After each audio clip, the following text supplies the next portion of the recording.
जय हिंद विद्यार्थी मित्रांनो, पोलीस भरती 2022-23 मध्ये सर्वात जास्त वेटिंग या उघडलेल्या विद्यार्थी मित्रांनो आणि आणखीन आपण एका घटकाची अपडेट घेऊन आलेल्या विद्यार्थी मित्रांनो, इथे सुद्धा वेटिंग उघडली आहे.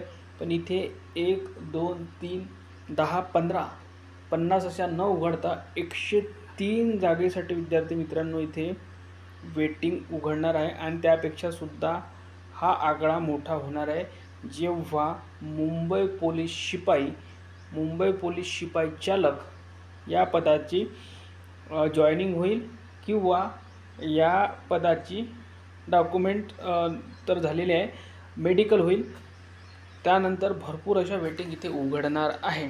तर इथे जर बघायला गेलो विद्यार्थी मित्रांनो, तर इथे जवळपास 103 विद्यार्थ्यांची इथे वेटिंग उघडणार आहे. इथे बघू शकता चौथ्या क्रमांकाचा पॉईंट खूप महत्त्वाचा आहे. गैरहजर राहिलेले 103 उमेदवार हे इतर ठिकाणी नोकरीस लागलेले आहे. बघू शकता जे निवड झालेले आहे ते इतर ठिकाणी लागलेले आहे नोकरीला आणि त्यांनी सांगितलेलं आहे की आम्हाला या घटकामध्ये नोकरी करायची नाही आहे किंवा आम्ही ऑलरेडी दुसऱ्या पोस्टला किंवा दुसऱ्या घटकामध्ये जॉईन झालेलो आहे.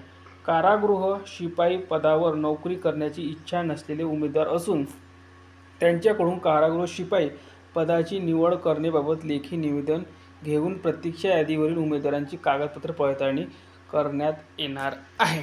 म्हणजेच विद्यार्थी मित्रांनो, छत्रपती संभाजीनगर कारागृहला 103 जागेसाठी आणि त्यापेक्षाही जास्त जसं जसं भरती प्रोसेस पुढे जाईल तसे तसे वाढण्याची शक्यता आहे. विद्यार्थी मित्रांनो, वेटिंग ही उघडण्याची शक्यता आहे. तर जे पण विद्यार्थी छत्रपती संभाजीनगर कारागृह किंवा मुंबई कारागृहाला वेटिंगवर असतील त्या विद्यार्थ्यांचे खूप मोठे चान्सेस बनणार आहे.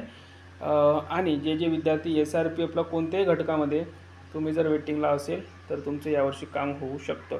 कारण की विद्यार्थी मित्रांनो, इतकी मोठ्या जागा आणि त्यामध्ये सुद्धा प्रत्येकच घटकामध्ये जागा असल्यामुळे एक विद्यार्थी 2 ते 3 ठिकाणी लागलेला आहे. त्यामुळे विद्यार्थी हा एकाच ठिकाणी जॉईन करणार आहे किंवा केलेला आहे. त्यामुळे भरती प्रोसेस जशी पुढे जाईल तशी तुमची वेटिंग ही क्लिअर होत चालेल. तर या व्हिडिओमध्ये इथपर्यंत. व्हिडिओला लाईक करा, शेअर करा आणि चॅनलला सबस्क्राईब करून द्या. धन्यवाद.